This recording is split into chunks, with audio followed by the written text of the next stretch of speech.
രോഹിണി നക്ഷത്രക്കാരുടെ പൂർവ്വജന്മ ബന്ധനം കൊണ്ട് രോഗദുരിതങ്ങളാൽ ബന്ധിക്കപ്പെട്ടിട്ടുള്ളത് കൊണ്ട് നിങ്ങൾക്ക് ഈ മഹായോഗങ്ങൾ അനുഭവിക്കാനുള്ള ആയുസ്സിന് തടസ്സമുണ്ടാകുന്ന വിഷയങ്ങൾ ഉണ്ടാകാതിരിക്കാനുള്ള ശ്രദ്ധിക്കുക.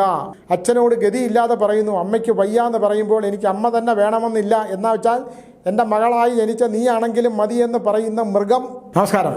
പെൺകുട്ടികളുള്ള മാതാപിതാക്കൾക്ക് ഒരു സംഘർഷം എപ്പോഴും ഉണ്ട് ഇപ്പോഴത്തെ കാലത്ത്. ഞങ്ങളുടെയൊക്കെ കുട്ടിക്കാലത്ത് അത്രയ്ക്കില്ല. പക്ഷേ ഇപ്പോഴത്തെ കാലഘട്ടത്തിൽ പെൺകുട്ടികൾക്കൊരു ഐഡൻറ്റിറ്റി ഉണ്ട്. അവർ ഒരു ജോലി കിട്ടിയതിന് ശേഷം മാത്രമേ വിവാഹം കഴിക്കുകയുള്ളൂ. ഇഷ്ടപ്പെട്ട പുരുഷൻ ഉണ്ടെങ്കിൽ പോലും ജോലി കിട്ടിയതിന് ശേഷം മാത്രം വിവാഹം മതി എന്ന് വീട്ടിൽ പറയും. അങ്ങനെ ഒരു അവർക്കൊരു പിടുത്തമുണ്ട്. ചിലരെ ഒന്നും അതിൽ നിന്ന് മാറ്റാൻ പറ്റില്ല. അവരതിനകത്ത് മുറുകെ പിടിച്ച് തന്നെ നിൽക്കും. അത് വിധിയാണ്, നമുക്ക് മാറ്റാൻ പറ്റില്ല. ചില ജാതകങ്ങൾ എന്നോട് പറയും, അവളിങ്ങനെ മാറുന്നില്ല, അവൾക്ക് ആ വിവാഹം തന്നെ മതി എന്നാണ് പറയുന്നത്. സ്വാമി എന്ത് ചെയ്യണം എന്ന് ചോദിച്ചാൽ ഞാൻ പറയും, ഒരു രക്ഷയില്ല. ഈ വിവാഹം കഴിച്ചാൽ ഒന്ന് മാത്രമേ ഞാൻ നോക്കുകയുള്ളൂ. ആകെ എന്താണ്, ഇവർ തമ്മിൽ അടിച്ച് പിരിയെന്ന് പറഞ്ഞാൽ അടിച്ച് മുറിക്കാത്ത തന്നെ കിടക്കും. പിരിയുക എന്ന് പറഞ്ഞാൽ വീടിൻ്റെ പുറത്ത് രണ്ടായിട്ട് വേർപെട്ട് പോകില്ല, പക്ഷേ വലിയ ദോഷങ്ങൾ വരും. ആ ദോഷങ്ങളിലൂടെ ജീവിക്കാൻ പറ്റുള്ളൂ. കണ്ണീരും കയ്യുമായിരിക്കും. പക്ഷേ അംഗവൈകല്യമുള്ള കുട്ടികൾ ജനിക്കുമെന്ന് ലക്ഷണത്തിൽ കണ്ടാൽ ഞാനതിനെ കർശനമായി തടയും. കാരണം ഒന്നും അറിയാത്ത കുട്ടികൾ അവരെന്ത് പാപം ചെയ്തു അല്ലേ? അംഗവൈകല്യങ്ങൾ, സംസാരിക്കാത്ത കുട്ടി, കാഴ്ചയില്ലാത്ത കുട്ടി, വൈകല്യമുള്ള കുട്ടി, കൈപ്പത്തിയില്ലാത്ത കുട്ടി, ഇതൊക്കെ എൻ്റെ മുമ്പിൽ വരുന്നതാണ്.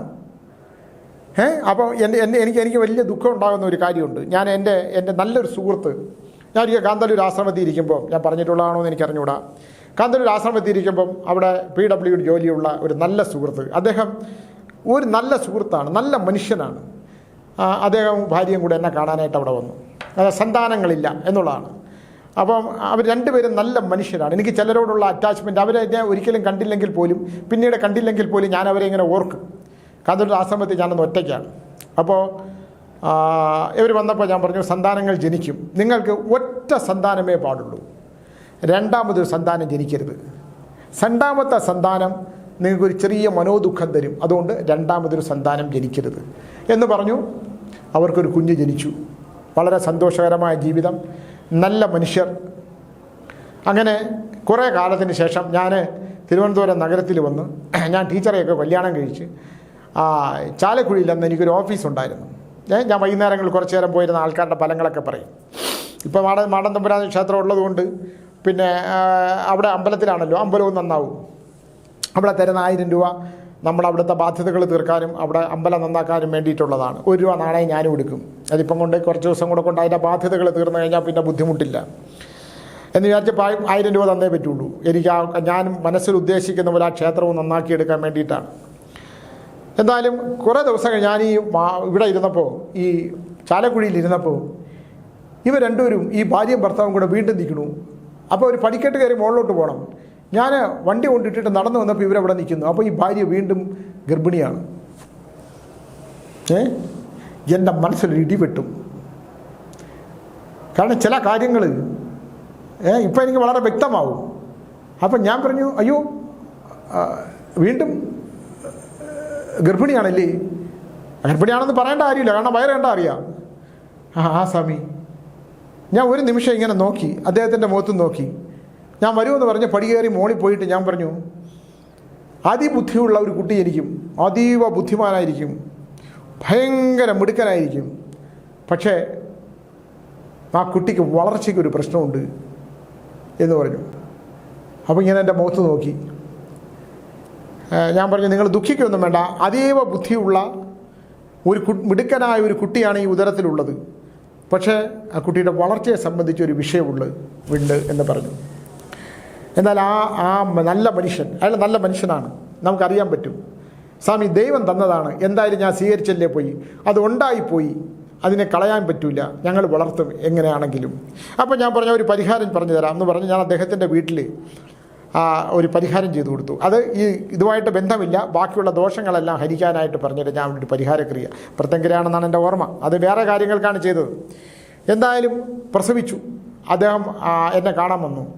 കുട്ടി ഒരു പൊക്കമില്ലാത്ത കുട്ടിയാണ്. പക്ഷെ അതീവ ബുദ്ധിമാനാണ്. സ്വാമി പറഞ്ഞ പോലെ അവൻ അതിമിടുക്കനാണ്.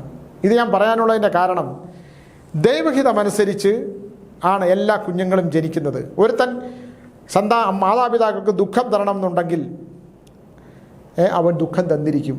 പൂർവ്വജന്മത്തിൽ ഈ അമ്മയാൽ അച്ഛനാൽ നശിപ്പിക്കപ്പെട്ട കുട്ടിയാണെങ്കിൽ, അബോർഷൻ ചെയ്ത കുട്ടികൾക്ക് എപ്പോഴും ഞാൻ എതിരായിട്ട് പറയുന്നതാണ്, അബോർഷൻ നടത്തിയിട്ടുണ്ടെങ്കിൽ ഒരു കുട്ടി ജനിച്ച ഉടനെ തന്നെ ഒരു കുട്ടിയും കൂടെ ഉണ്ടായി, അവനെ വളർത്താനുള്ള സാമ്പത്തിക ശേഷി ഇല്ലായിരുന്നു സ്വാമി. അപ്പോൾ ഞാൻ ഇവിടെ പ്രശ്നം വയ്ക്കുമ്പം, ഇവിടെ തമ്പുരാ ക്ഷേത്രത്തിൽ പ്രശ്നം വയ്ക്കുമ്പോൾ ഞാൻ പറയും, ഒരു ശിശുവിൻ്റെ ശാപം കാണുന്നല്ലോ, ശിശുശാപത്തിന് പരിഹാരമില്ല. ആകെയുള്ളൊരു പരിഹാരമുണ്ട്, അത് ഞാൻ വല്ലപ്പോഴും ഒക്കെ ചെയ്തു കൊടുക്കും ചിലർക്ക്. ആ ശിശുശാപത്തിൻ്റെ പകരം കുടുംബം ബുദ്ധിമുട്ടിയേ പറ്റുള്ളൂ. അതിനകത്ത് ഒരു സംശയവുമില്ല.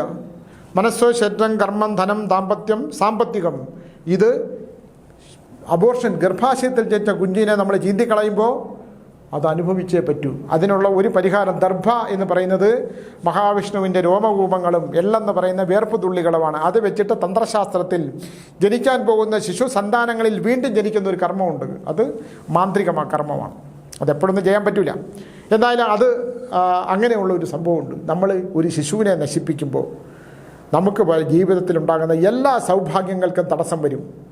അതിനകത്ത് ഞാൻ ഉറപ്പിച്ച് തന്നെ പറയും, സന്താനത്തിനെ നശിപ്പിച്ചാൽ, ജനിക്കുന്ന ശിശുവിനെ നശിപ്പിച്ചാൽ അത് കൊലയാണ്. ആ കുട്ടി ഈ ജന്മവും വരുന്ന ജന്മങ്ങളിലും നിങ്ങളെ സർവനാശവും തന്നേ പോവുള്ളൂ. ജീവിതത്തിൻ്റെ അവസാന കാലം നമ്മളതിൻ്റെ ദുരിതം അനുഭവിക്കാതെ പോകാൻ പറ്റുകയില്ല. സംഭവിച്ചു പോയി. അതുകൊണ്ട് ഇനിയെങ്കിലും ഞാൻ ബാക്കിയുള്ളവരോട് ഞാൻ പറയുന്നത്, നിങ്ങൾ കുട്ടികളെ നശിപ്പിക്കരുത്. ജനിക്കുന്ന കുഞ്ഞ്, ഭഗവാൻ എത്രയോ പേർക്ക് കുട്ടികളില്ല, ഉരുളി കമത്തുന്നു, വഴിപാടുകൾ നടത്തുന്നു, കുഞ്ഞുങ്ങൾക്ക് വേണ്ടി കരയുന്നു, കേഴുന്നു, ജപിക്കുന്നു, പ്രാർത്ഥിക്കുന്നു. ഇതെല്ലാം ചെയ്തു കഴിഞ്ഞാൽ പോലും കുഞ്ഞുങ്ങൾ ജനിക്കാത്തവർക്ക് വേണ്ടിയിട്ട്, നിങ്ങൾ കഴിഞ്ഞ ദിവസം കൊന്ന ഒരു കുഞ്ഞിനെക്കുറിച്ച് ഞാൻ സംസാരിച്ചില്ലേ? ഇന്നലെ കണ്ടില്ലേ, ഒരു ഭർത്താവ് 2 കുട്ടികൾ നോക്കിയിരിക്കുമ്പോൾ ആ ഭർത്താവ് എത്ര നിഷ്കരണമായിട്ട് ഭാര്യയെ വെട്ടിക്കൊല്ലുന്നു. ആ 2 കുഞ്ഞുങ്ങളുടെ മനസ്സ് പോലീസ് ചെല്ലുമ്പോൾ പേടിച്ച് വിറച്ച് വിറങ്ങലിച്ച് 2 കുട്ടികൾ മുറിക്കുള്ളിൽ ഇങ്ങനെ പതുങ്ങിയിരിക്കും. നമ്മളൊന്ന് ആലോചിച്ച് നോക്കൂ. കളിപ്പാട്ടങ്ങളെ സ്നേഹിക്കുന്ന കാലത്ത് അല്ലേ, അമ്മയെ ഇന്നലെ വരെ അമ്മയുടെ മടിയിൽ അമ്മയെ ലാളിച്ച ആ മക്കൾ, അമ്മയുടെ മടിത്തട്ടിൽ കളിച്ച മക്കൾ, അമ്മയെ ചേർത്ത് പിടിച്ച് ഉമ്മ കൊടുത്ത മക്കൾ, ആ മക്കളുടെ മുമ്പിലിട്ട് ആ മക്കൾ മുമ്പിൽ ഇരിക്കുമ്പോൾ ആ മുറിയിൽ പതുങ്ങി പേടിച്ചിങ്ങനെ ഇരിക്കുന്ന 2 കുട്ടികളുടെ മുമ്പിലിട്ട് ഈ അമ്മയെ നിഷ്കരണം വെട്ടിക്കൊന്ന ഒരുത്തൻ. എന്നിട്ട് അവൻ മുങ്ങി. നമ്മുടെ പണ്ട് ക്ലാസ്സിൽ രാഷ്ട്രീയ പകപോക്കാൻ ക്ലാസ്സിലെ കുട്ടികളുടെ മുറിയിൽ കയറിയിട്ട് ഒരു രാഷ്ട്രീയ പാർട്ടി മറ്റൊരു രാഷ്ട്രീയ പാർട്ടിയിലെ സാറിനെ കുട്ടികളുടെ മുമ്പിലിട്ട് വെട്ടിക്കൊന്ന എത്ര കുട്ടികൾക്കാണ് മാനസികമായ തകരാറുണ്ടായത്? എവിടെയാണ് പ്രത്യയശാസ്ത്രത്തിൻ്റെയൊക്കെ ഇത്? ഞാനിത്തരം കാര്യങ്ങൾക്കെല്ലാം എതിരായിട്ട്, ആരെ കൊന്നാലും, ഒരു ഉറുമ്പിനെ പോലും കൊന്നാൽ അതിൻ്റെ പരിണിത ഫലങ്ങൾ, ഈ കൊല്ലുക എന്നവരും കൊല്ലുന്നവർക്കും കൊല്ലിപ്പിക്കുന്നവരുടെയും വംശത്തിനുണ്ടാകുന്ന ദോഷങ്ങൾ, അത് നമ്മളെ ശരിക്കും പറഞ്ഞാൽ ഇവിടെ ഒരു ബോധവൽക്കരിക്കേണ്ട ഒരു ആവശ്യമുണ്ട്. കൊല്ലുക, നമുക്ക് കൊല്ലാനുള്ള അവകാശമില്ല. നമ്മൾ ഒന്നിനെയും കൊല്ലാനുള്ള അവകാശം ഭഗവാനായിട്ട് ഈ പ്രപഞ്ചത്തെ സൃഷ്ടിച്ച പല്ലിയെയും പാറ്റിയെയും ഒക്കെ നമ്മളിവിടെ സൃഷ്ടിച്ചിട്ടുണ്ട്. അതിനെയൊക്കെ ജീവിക്കാനുള്ള അവകാശമുണ്ട്. നാഗങ്ങളെ കൊല്ലുന്നത്, മൃഗങ്ങളെ കൊല്ലുന്നത്, ഇതിനെയൊക്കെ ഈശ്വരൻ ഈ പ്രപഞ്ചത്തിൽ സൃഷ്ടിച്ചതല്ലേ, ഈ ഭൂമിയിൽ സൃഷ്ടിച്ചതല്ലേ? ആ ഭൂമിയിൽ സൃഷ്ടിച്ച മൃഗങ്ങളെ മനുഷ്യനായിട്ട് കൊന്നാൽ ഒന്ന് ആലോചിച്ച് നോക്കൂ. നിഷ്ഠുരമായിട്ടുള്ള കൊലപാതകങ്ങൾ ചെയ്യുമ്പോൾ എന്ത് പ്രത്യയശാസ്ത്രത്തിൻ്റെ പേരാണ്, എന്ത് നേട്ടങ്ങൾക്ക് വേണ്ടിയാണെങ്കിൽ കൊല്ലുന്നവർക്കൊക്കെ തന്നെ എത്ര തലമുറകൾ അംഗവൈകല്യം എന്നൊക്കെ നമ്മൾ കാണുന്നില്ലേ? അംഗവൈകല്യമായിട്ട് കാണുന്നവർ, മിണ്ടാപ്രാണികൾ, ഈ മിണ്ടാപ്രാണികളെ കൊല്ലുന്നവർക്കെല്ലാം വരുന്ന ശിക്ഷ. ഞാൻ പറഞ്ഞു, ഞാനൊരാളെ നോക്കുമ്പോൾ ഒരാൾ ഇങ്ങനെ കംപ്ലീറ്റ് കഴുത്തുമായിട്ട് ഇങ്ങനെ കൊക്കോ എന്നാണ് സംസാരിക്കുന്നത്. എന്താ ചായ എന്നൊക്കെ പറയുന്നത്. അപ്പോൾ ഞാൻ വിചാരിച്ചു എന്ത് പറ്റിയെന്ന്. അപ്പോൾ ഞാൻ ആ തട്ടുകടക്കാരനോട് ചോദിച്ചു പുള്ളിക്ക് എന്തായിരുന്നു ജോലിയെന്ന്. അപ്പോൾ പുള്ളി അവിടെ ഈ കോഴിയെ കൊല്ലുന്ന കടയിൽ നിന്ന ആളാണ്. അവിടെ പുള്ളി ആ കടയൊക്കെ പോയി നശിച്ച്, പുള്ളിയുടെ കുടുംബങ്ങളെല്ലാം നശിച്ച്, അവസാനം പുള്ളി ഈ കോഴി സംസാരിക്കുന്ന പോലെ ആ കോഴിയുടെ മുഖം പോലെ, കോഴിയുടെ സ്വഭാവ രീതികളായിട്ടുള്ള ആ ഒരു രൂപത്തോടൊപ്പം മാറ്റി ആ കോഴി കൊക്കരിക്കുന്നത് പോലെയുള്ള അവസ്ഥയിലേക്ക് മാറ്റപ്പെട്ടു. ഇത് ഉദാഹരണങ്ങളാണ്, നമ്മൾ പഠനങ്ങളാണ്, നമ്മൾ ഈ കാഴ്ചകളാണ് എല്ലാം തന്നെ.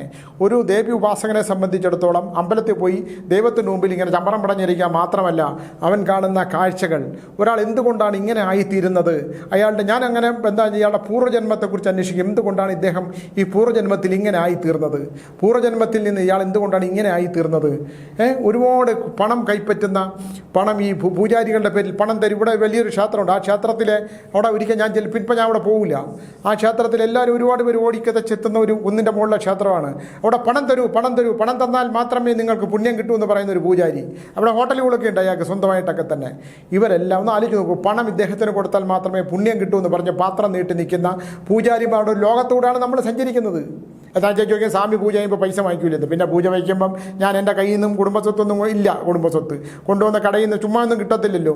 പൂജ പരിഹാരങ്ങളൊക്കെ ഉണ്ടെങ്കിൽ അതിനതിൻ്റെതായ ചിലവുണ്ട്, ചെയ്ത് കൊടുത്താൽ നിർബന്ധിച്ച് ആരെ കൊണ്ടൊന്നും ചെയ്യിപ്പിക്കില്ല. ഇതൊക്കെ ചെയ്താൽ ഒരു പക്ഷേ ഒരു പരിധിവരെ മാറ്റം പറയാം എന്ന് പറഞ്ഞ് നമ്മൾ ചെയ്യിപ്പിച്ചു കൊടുത്തേ പറ്റുള്ളൂ. ഇതെല്ലാം തന്നെ കാഴ്ചകളാണ്, നമ്മൾ കാണുന്ന കാഴ്ചകൾ.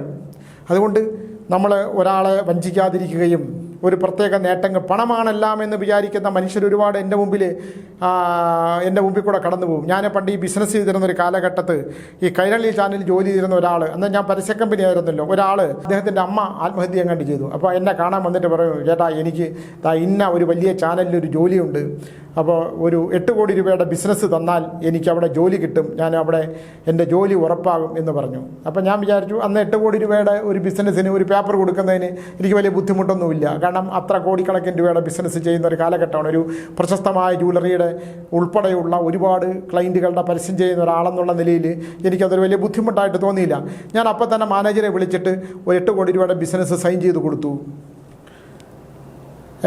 നന്ദിയും സ്മരണയും ഇല്ലാത്ത ലോകത്ത് നമ്മൾ ചെയ്തുകൊണ്ട് നമ്മളത് പ്രതീക്ഷിക്കരുത്. നമ്മൾ ഒരാൾക്ക് അദ്ദേഹത്തിന് വലിയ ജോലി കിട്ടി, അദ്ദേഹം ഇന്ന് ആ ചാനലിൽ ഏറ്റവും വലിയ എന്തൊക്കെയാണ്. ഞാനും ടീച്ചറോട് ഒരു ചെറിയ തട്ടുകടയിൽ വൈകുന്നേരം ചായ കുടിക്കാനായിട്ട് കയറിയിരിക്കുമ്പോൾ ഒരു വലിയ കാറ് വന്നിറങ്ങിയിട്ടായി ഈ വലിയ മനുഷ്യൻ കോട്ടൊക്കെ ഇട്ട് വന്നിറങ്ങി ഞങ്ങളുടെ മുമ്പിൽ അവിടെ വന്നിരുന്നു. അയാൾ അവിടെ വന്നിരുന്നു.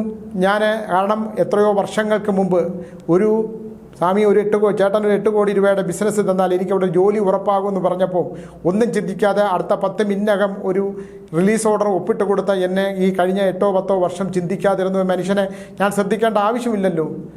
നന്ദിയും സ്മരണയും എന്ന് പറയുന്നത് നല്ല ജന്മങ്ങൾക്ക് മാത്രം ഉണ്ടാകുന്നതാണ് അല്ലേ. ഇപ്പം ഇന്നലെ മമതാ ബാനർജിയുടെ കാര്യം ഏറ്റെടുക്കൂ. 10-28 വർഷം സിംഹം, പിന്നെ ബംഗാളിലെ സിംഹം എന്നല്ലേ അവരെ അറിയപ്പെട്ടിരുന്നത്. ഒന്ന് ആലോചിച്ച് നോക്കൂ. തിരിഞ്ഞു നോക്കുമ്പോൾ ഒറ്റ മനുഷ്യർ പോയില്ല. കാലിനടിയാലെ മണ്ണ് മുഴുവൻ ഒലിച്ചു പോയിട്ട് ഏകാന്തര പോലെ. അവർക്ക് ഉറങ്ങാൻ പറ്റുമോ? ഉറക്കലും പറ്റൂല. ഒപ്പം നിന്നവരുടെ ചതി, വിശ്വാസവഞ്ചന, ഒരു നിമിഷം കൊണ്ട് അവർ ജീവിച്ചിരിക്കണം എന്തിനാണെന്ന് ഞാൻ ഇങ്ങനെ ആലോചിക്കും. ഇന്ന് ഞാൻ അവരുടെ മുഖം നോക്കി അവിടെ മുഖലക്ഷണം എടുത്തു. മമതാ ബാനർജിയെ പോലുള്ള ഒരു സ്ത്രീ, അവർ കോൺഗ്രസിൽ നിന്ന് മാറി സ്വന്തമായിട്ടൊരു പ്രസ്ഥാനമുണ്ടാക്കി. അവർ പുലി തന്നെയായിരുന്നു, ഒരു സിംഹം തന്നെയായിരുന്നു, ഒരു വനിതാ സിംഹം തന്നെയായിരുന്നു.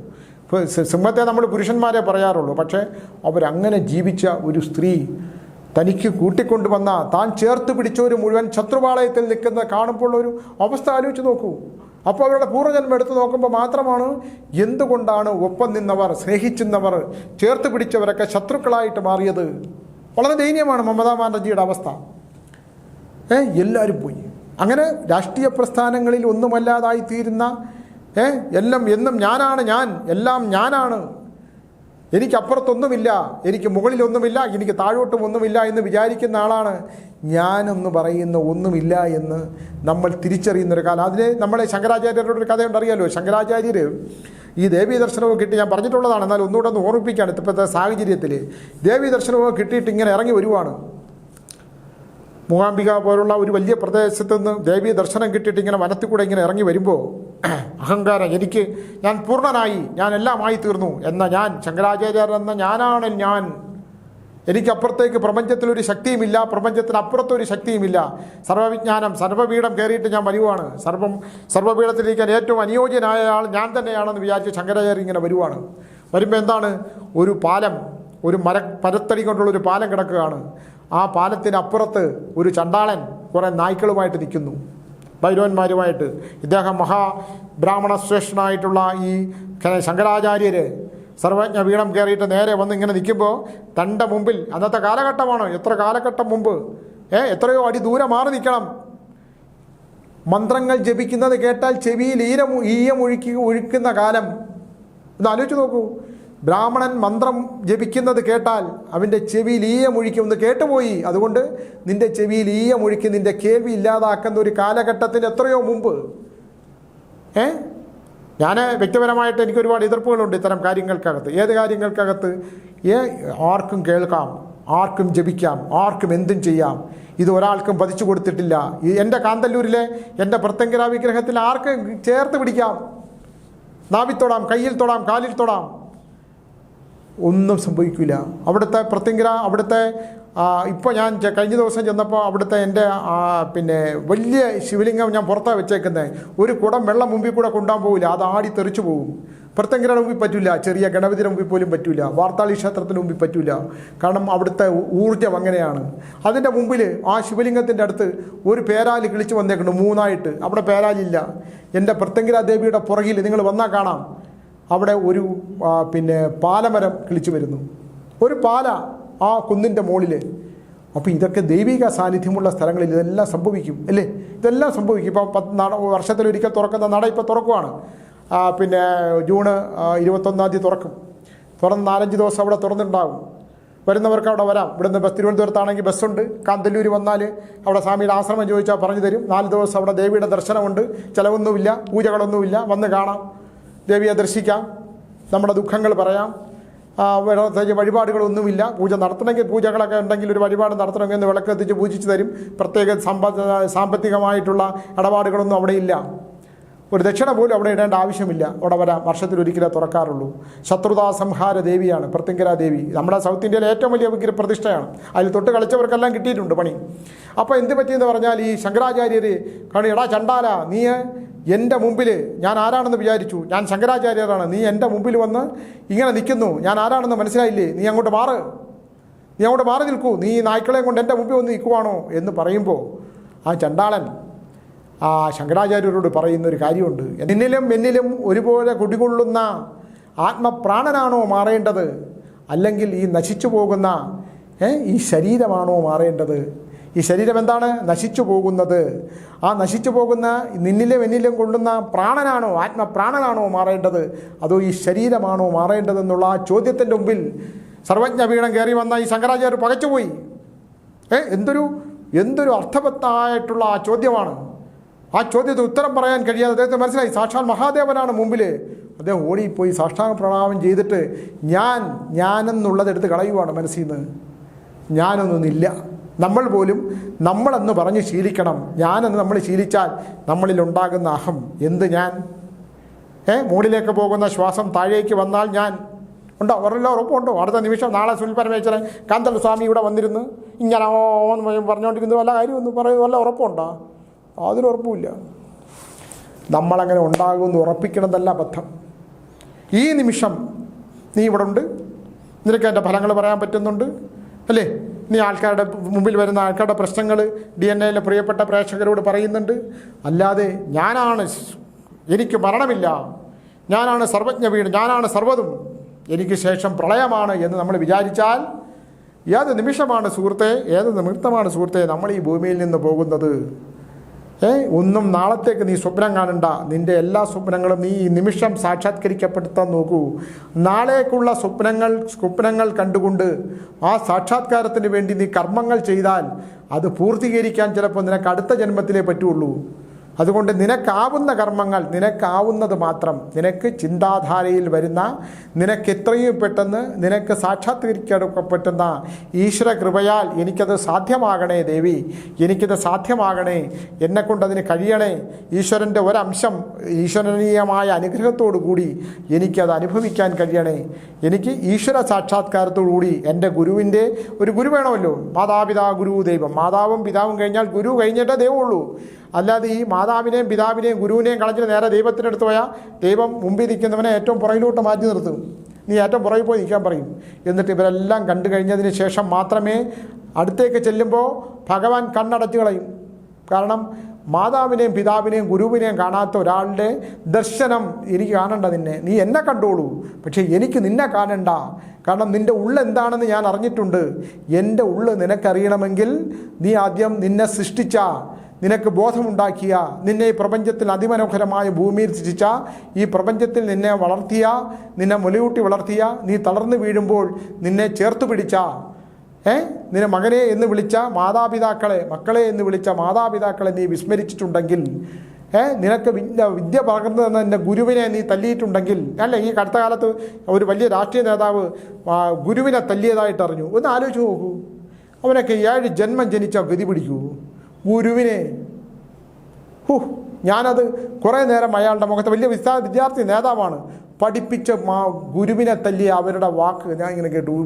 പഠിപ്പിച്ച ടീച്ചർ, അധ്യാപകനെ തല്ലിയ വിദ്യാർത്ഥി ഗതി പിടിക്കില്ല. പോക്കാം, ഒരു സംശയവും വേണ്ട. അവൻ ഇനി എത്ര വലിയ രാഷ്ട്രീയ നേതാവാണെങ്കിലും അവസാന കാലം വിറങ്ങലിച്ചു പോയ ഒരുപാട് പേരെ ഞാൻ കണ്ടിട്ടുണ്ട് രാഷ്ട്രീയത്തിൽ. ഏകാന്തവാസം അനുഭവിക്കുന്ന ജീവിതത്തിൽ, കഴിഞ്ഞുപോയ ജീവിതത്തിൻ്റെ സൗഭാഗ്യങ്ങളെക്കുറിച്ച് ഓർത്ത് തല കുമ്പിട്ടിരിക്കുന്ന ഒരുപാട് പേരെ ഞാൻ കണ്ടിട്ടുണ്ട്. വിറങ്ങലിച്ചു പോയവർ ബഹുമാനിക്കേണ്ടവരെ ബഹുമാനിക്കുകയും ആദരിക്കേണ്ടവരെ ആദരിക്കുകയും സ്നേഹിക്കേണ്ടവരെ സ്നേഹിക്കുകയും നമസ്കരിക്കേണ്ടവരെ നമസ്കരിക്കുകയും ചെയ്യാത്തവരെല്ലാം തന്നെ ജീവിതത്തിൻ്റെ വാർദ്ധക്യകാലം, ശൈശവം, ബാല്യം, കൗമാരം, യൗവനം, വാർദ്ധക്യം, മരണം, മരണാനന്തര ജീവിതം, ആ വാർദ്ധക്യകാലത്തും കഴിഞ്ഞിട്ടുള്ള മരണാനന്തര ജീവിതത്തിൽ ശരീരമില്ലാത്ത പ്രേതാത്മാവായിട്ട് നിൽക്കും. ഞാൻ പ്രേതാനുഭവങ്ങൾ എഴുതുന്ന ആളാണ്. പ്രേതങ്ങളെ ആയിട്ടുള്ള അനുഭവങ്ങളെക്കുറിച്ച് നല്ല ധാരണയുള്ളതാണ്. ആ അനുഭവങ്ങൾ വെച്ച് സംസാരിക്കുന്ന ആളുമാണ്. അതുകൊണ്ടാണ് പറയുന്നത്, നമ്മൾ എന്തൊക്കെയാണോ നമ്മളില്ല എന്ന് വിചാരിക്കുന്നത്, ആ വിചാരിക്കുന്നതെല്ലാം ഉണ്ടെന്ന് തന്നെ നമ്മൾ കരുതണം. അപ്പം ഇതാണ് നമ്മൾ ഈ സമൂഹത്തിൽ നമ്മൾ എടുക്കേണ്ടത്. ആരെയും വേദനിപ്പിക്കാതെ, ആരെയും വഞ്ചിക്കാതെ, പറ്റിക്കാതെ, ചതിക്കാതെ, വാക്കുകൾ ഉപയോഗിക്കുന്ന വാക്കുകൾക്ക് പ്രയോജനം കൊടുത്ത് പണമാണെല്ലാമെന്ന് വിചാരിക്കുന്ന ഒരുപാട് ശിവ നാമധേയമുള്ളവരും വൈഷ്ണവ നാമധേയമുള്ളവരും ഒക്കെ ഉണ്ട് ഒരുപാട് പേര്. അവരൊക്കെ തന്നെ സന്താനങ്ങളെ കൊണ്ടുള്ള ദുരിതങ്ങൾ, വാക്കിൽ വ്യവസ്ഥയില്ലാത്തവർക്ക് വരാൻ പോകുന്നത്, ഇതൊക്കെ മുമ്പിൽ വന്ന് നിൽക്കുമ്പോൾ എന്ത് ചെയ്യണം സ്വാമി എന്ന് ചോദിച്ചാൽ കൈമലർത്തി കാണിക്കാനേ നമ്മളെപ്പോലുള്ളവർക്ക് പറ്റുള്ളൂ. കൈ മലർത്തി, പിന്നെ പരിഹാരമൊക്കെ ചെയ്ത് അതുകൊണ്ട് ഉപജീവന മാർഗമുള്ളവർക്കൊക്കെ പറ്റും. ഞാൻ കൈമലർത്തി തന്നെ കാണിക്കും. ഒരു പരിഹാരമില്ല സുഹൃത്തെ. അനുഭവിച്ച് തീർക്കാൻ നിങ്ങൾക്ക് ദൈവം നിങ്ങളെ കർമ്മത്തിൻ്റെ ഫലമനുസരിച്ച് നിങ്ങൾ പണത്തെ മാത്രം സ്നേഹിക്കുന്നു, ഭൂമിയെ സ്നേഹിക്കുന്നു, സ്വന്തം പിതാവിനെ ചൗക്കുറ്റിക്കടിക്കുന്നു, സ്വത്ത് കിട്ടാത്തതിൻ്റെ അച്ഛൻ്റെ നാഭിയിൽ ചവിട്ടുന്നു, അച്ഛൻ്റെ ചെകിട്ടത്തടിക്കുന്നു, പ്രമാണം വലിച്ചു കീറി എറിയുന്നു, അത് തന്നില്ലെങ്കിൽ സഹോദരങ്ങളെ തള്ളിപ്പറയുന്നു, സഹോദരൻ്റെയും കുടുംബ അനുഭവിക്കാൻ ഉള്ളവൻ്റെ യഥാർത്ഥ അനുഭവത്തിൻ്റെ സ്വത്ത് മറ്റുള്ളവർ അനുഭവിക്കുന്നു. ഇതെല്ലാം തന്നെ ജീവിതത്തിൻ്റെ അവസാന കാലം തുടങ്ങുന്നതിന് മുമ്പ് തന്നെ ആരംഭിച്ചങ്ങോട്ട് തുടങ്ങി. രോഗദുരിതങ്ങളാൽ മുറിവേറ്റപ്പെട്ട് നട്ടലിന് ക്ഷതമുണ്ടാക്കി എഴുന്നേറ്റിരിക്കാൻ പറ്റാതെ, തൊണ്ടയിൽ നിന്ന് ദാഹജലം താഴേക്കിറങ്ങാതെ, വിശത്ത് ദാഹിക്കുമ്പോൾ പോലും ഗഗനഗ്രന്ഥിയില്ലാതെ കിടക്കുന്ന അവസ്ഥ. ഇതൊക്കെ എങ്ങനെയാണ് പറയുന്നത്?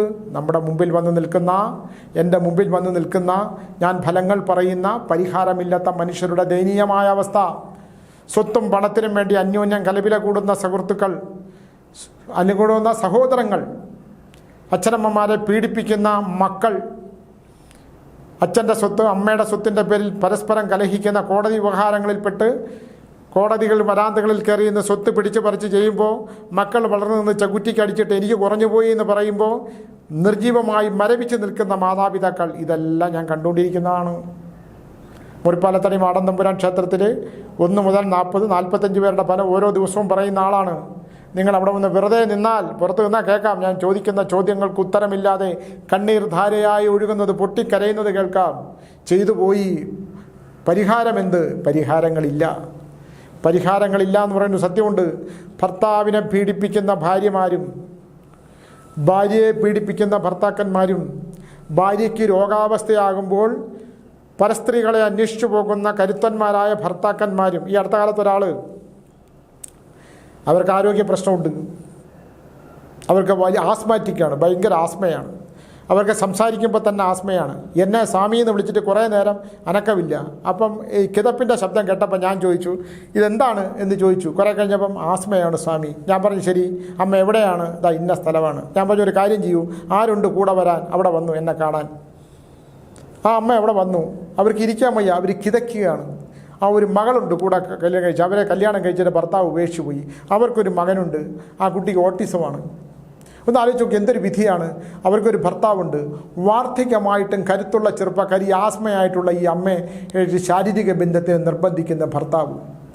അപ്പോൾ ഈ മകള് ഒരു ദിവസം പറഞ്ഞു, അച്ഛൻ ഇത്രയും പ്രായമായില്ലേ, ഭരണക്കാരനാ, അച്ഛൻ ഇത്രയും പ്രായമായില്ലേ, അമ്മയ്ക്ക് അസുഖമാണല്ലേ അച്ഛാ എന്ന് ചോദിക്കുമ്പം എനിക്ക് അമ്മ തന്നെ വേണമെന്നില്ല എന്ന് ഈ മകളുടെ മുഖത്ത് നോക്കി പറഞ്ഞവനെ നമ്മൾ എന്ത് പറയണം?